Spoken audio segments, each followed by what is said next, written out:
నమస్తే. ప్రస్తుతం మనతో పాటు సీనియర్ జర్నలిస్ట్ దాము బాలాజీ ఉన్నారు. ఆయనతో మాట్లాడదాం. నమస్తే సార్. నమస్తే. లోకేష్ జూనియర్ ఎన్టీఆర్ ఫ్లెక్సీ పట్టుకోవడంతో తెలుగుదేశంలోకి ఎన్టీఆర్ రాబోతున్నారని చెప్పేసి ఒక వార్త అయితే వస్తుంది. దీన్ని ఎలా చూడొచ్చు అంటారు సార్? అంటే రియల్ గా వచ్చే అవకాశం ఏమైనా ఉందంటారా? అంటే రాజకీయాలు ఏదన్నా జరగచ్చండి. కాబట్టి ఈ స్పెక్యులేషన్స్ ఎందుకు వస్తుంటాయంటే రాజకీయాల్లో ఎనీథింగ్ ఈజ్ పాసిబుల్. సో ఇప్పుడు చంద్రబాబు బీజేపీతో వెళ్ళి చంద్రబాబు అధికారంలోకి వస్తాడని 2024 ముందు ఎవరన్నా అనుకున్నారా? జగన్ కష్టం జగనే. ఎందుకంటే చంద్రబాబు అరెస్ట్ అయినప్పుడు కూడా తెలుగుదేశం శ్రేణులంతా కూడా నిరుత్సాహంలో ఉన్నాయి. రోజులు రోడ్డు మీదకి వచ్చి ఎవరు ఉద్యమాలు చేయలేదు. కానీ ఒక్కసారిగా పవన్ కళ్యాణ్ మద్దతు ఇవ్వడం దగ్గర నుంచి మారిపోయింది మొత్తం. బీజేపీతో అసలు కలుస్తుంది అనుకోవాలి. ఎందుకంటే బీజేపీ చంద్రబాబు నమ్మదు, బీజేపీ కలవదు చంద్రబాబుతో అనుకున్నారు. అన్నీ జరిగినా కూడా జగన్ని ఓడించడం తేజీ కాదు, తగ్గచ్చేమో సీట్లు జగన్కి, ఖచ్చితంగా జగనే మళ్ళీ వస్తాడనేది ఎక్కువ మంది చెప్పారు. అయినా కూడా అనూహ్యంగా జగన్కి 11 వస్తుందని అనేది మాత్రం ఎవరు ఊహించలేని ఒక పరిస్థితి. సో ఈ నేపథ్యంలో ఇప్పుడు ఒక వార్త వైరల్ అవుతుంది. అదేంటంటే జూనియర్ ఎన్టీఆర్ తెలుగుదేశంలో చేరబోతున్నాడు అని ఒక వార్త వైరల్ అవుతుంది. దీని వెనక ఇమీడియట్గా ఇన్సిడెంట్ ఏంటంటే మొన్న మంగళగిరి మన నూజివీడు దగ్గర మల్లపల్లి మోడల్ ఇండస్ట్రియల్ పార్క్ అని ఉంటుంది. అది 1360 ఎకరాల్లో బాపులపాడు దగ్గర ఉంటుందన్నమాట. ఇక్కడ లోకేష్ అశోక్ లైలాండ్ దీన్ని ఓపెన్ చేస్తూ ఉన్నప్పుడు పెద్ద ఎత్తున జనం యూత్ లోకేష్ని ఇచ్చేశారు. ఆ క్రమంలో అక్కడ ఫ్లెక్సీ జూనియర్ ఎన్టీఆర్ ఉంటే దాన్ని లోకేష్ని పట్టుకోమని వాళ్ళు డిమాండ్ చేశారు. ఎవరు? జూనియర్ ఎన్టీఆర్ అభిమానులు. దాంతో లోకేష్ ఇబ్బంది ఏం పడకుండా హ్యాపీగా తను కూడా పట్టి వాళ్ళని ఎంకరేజ్ చేస్తూ జూనియర్ ఎన్టీఆర్ ఫ్లెక్సీని ఎత్తిపట్టుకున్నాడు. ఇది ఒక్కసారిగా షాక్కి గురి చేసింది చాలామంది, ముఖ్యంగా వైసీపీ వాళ్ళని. ఎందుకంటే వైసీపీ వాళ్ళు జూనియర్ ఎన్టీఆర్ని ఉపయోగించుకొని అప్పుడప్పుడు జూనియర్ ఎన్టీఆర్ ఫ్లెక్సీల్ని వీళ్ళ చంద్రబాబు లోకేష్ మీటింగ్లో పెట్టడం, జూనియర్ ఎన్టీఆర్ సీఎం కావాలని స్లోగన్స్ ఇప్పించడం, కొంతవరకు జూనియర్ ఎన్టీఆర్ అభిమానులు ఇచ్చి ఉండొచ్చు. ఎక్కువ భాగం ఆర్గనైజర్గా చేసింది మాత్రం వైసీపీ చేసింది. అంటే వాళ్ళ ప్లాన్ ఏంటంటే జూనియర్ ఎన్టీఆర్ అభిమానుల్ని తెలుగుదేశం నుంచి దూరం చేయాలనేది వైసీపీ ప్లాన్. సో అది ట్రై చేస్తారు వాళ్ళు గతంలో. దానికి జూనియర్ ఎన్టీఆర్ కూడా ఇండైరెక్ట్గా దోహదం చేస్తాడు, ఎక్కడా ఖండించలేదు. నా ఫ్లెక్సీలు వైసీపీ పెడితే నాకు సంబంధం లేదని కానీ అట్లా ఎక్కడా స్టేట్మెంట్ ఇవ్వాల, మౌనాన్ని ఆశ్రయించాడు. ఒక్కొక్కసారి మౌనం అర్ధాంగీకారం, ఒక్కొక్కసారి అనంగీకారం కూడా. సో అలాగా ఇతను ఇండైరెక్ట్గా వైసీపీ దాన్ని ఎంకరేజ్ చేస్తున్నట్టుగా అయింది.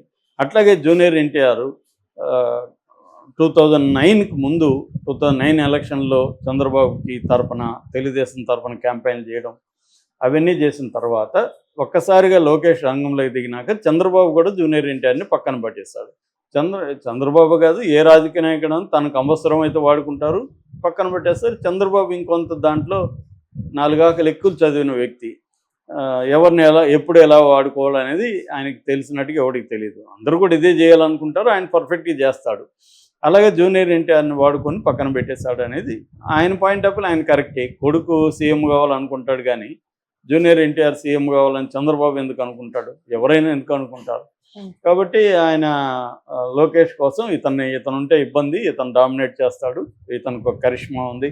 అప్పుడైతే లోకేష్కి ఏమీ లేదు కూడా, నెగిటివ్గా ఉంది లోకేష్ మీద. నోరు తెరిస్తే అతను ఏం మాట్లాడతారో తెలియదు, బాడీ అంతా ఎట్లా ఉంది, అలాగా ఉండేది.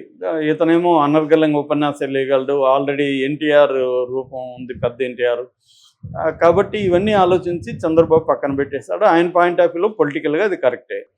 దాని తర్వాత జూనియర్ ఎన్టీఆర్కి కూడా తెలిసి వచ్చింది, మన అప్పటికి కుర్రాడు ఇతను 19-20 ఏళ్ళు కూడా లేవు. ఇతను చుట్టూ కూడా నువ్వే కాబోయే సీఎం అని ఇతను కూడా లేపారు, ఇతను కూడా నమ్మాడు. తర్వాత దెబ్బ తగిలింది ఇతనికి. రాజకీయాలు అంటే ఎలా ఉంటాయో తెలిసి వచ్చింది. దాంతో ఇతను ఏమనుకున్నాడంటే ఇప్పుడు వద్దు, మనం సినిమాల మీద ఫోకస్ చేద్దాం, 2 పోతాయి అటు పోతాయి అని చెప్పి సినిమాల మీద ఫోకస్ చేసి ఆ విషయంలో సక్సెస్ అయ్యాడు.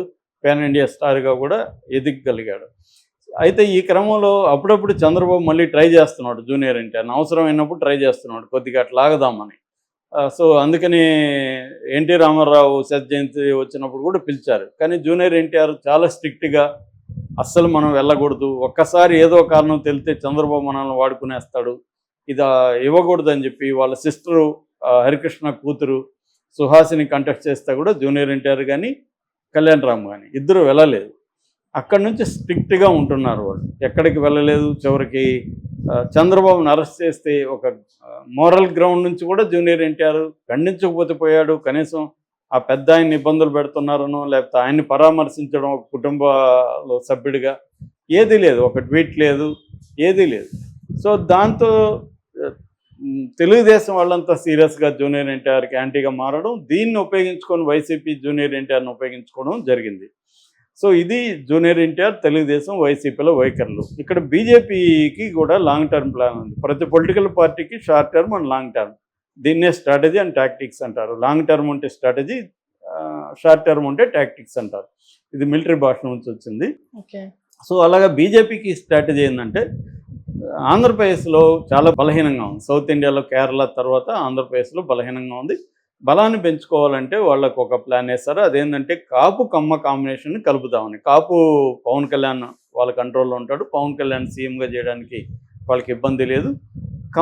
కమ్మలో చంద్రబాబు వైపు కమ్మ అంతా లేరు, ఎన్టీఆర్ కమ్మ వేరే ఉంది. అంటే ఎన్టీఆర్ అభిమానులు చాలామంది చంద్రబాబును వ్యతిరేకించే వాళ్ళు ఉన్నారు సెక్షన్. అందుకని ఎన్టీఆర్ కూతురు పురంధరేశ్వరిని పార్టీలో చేర్చుకున్నారు. జూనియర్ ఎన్టీఆర్ని అమిత్ షా కలిశాడు. ఇది లాంగ్ టర్మ్ ప్లాన్ వాళ్ళకి. అంటే చంద్రబాబు వీక్ అయినప్పుడు చంద్రబాబు నుంచి కమ్మ సెక్షన్ని కొంతమంది నయాన్నో ఎందుకంటే బిజినెస్ పీపుల్, కమ్మ సెక్షన్లో మెజారిటీ బిజినెస్ పీపుల్ ఉంటారు, వాళ్ళని భయపెట్టడం పెద్ద విషయం కాదు మోడీ లాంటి వాళ్ళకి. సో వాళ్ళందరినీ ఇట్లా లాగగలిగితే మనం బీజేపీ జగన్ని పెద్ద ప్రాబ్లంలా, జగన్ ఎప్పుడు తొక్కేయాలనుకున్నా వాళ్ళ చేతిలో పని జగన్ని తొక్కేయడం. అప్పుడు మనం ఇండిపెండెంట్గా ఎదగచ్చు అనేది బీజేపీకి ఉండే లాంగ్ టర్మ్ ప్లాన్. సో ఈ ప్లాన్లో ఇది చంద్రబాబుకు తెలుసు. కానీ చంద్రబాబు ఏంటంటే లాంగ్ టర్మ్ ప్లాన్ తర్వాత ఆలోచిద్దాం, ముందు మనం సీఎం కావాలంటే మనకి పవన్ కళ్యాణ్ అవసరం, బీజేపీ అవసరం అని చెప్పి రంగంలో దిగాడు. చంద్రబాబు సక్సెస్ అయ్యాడు.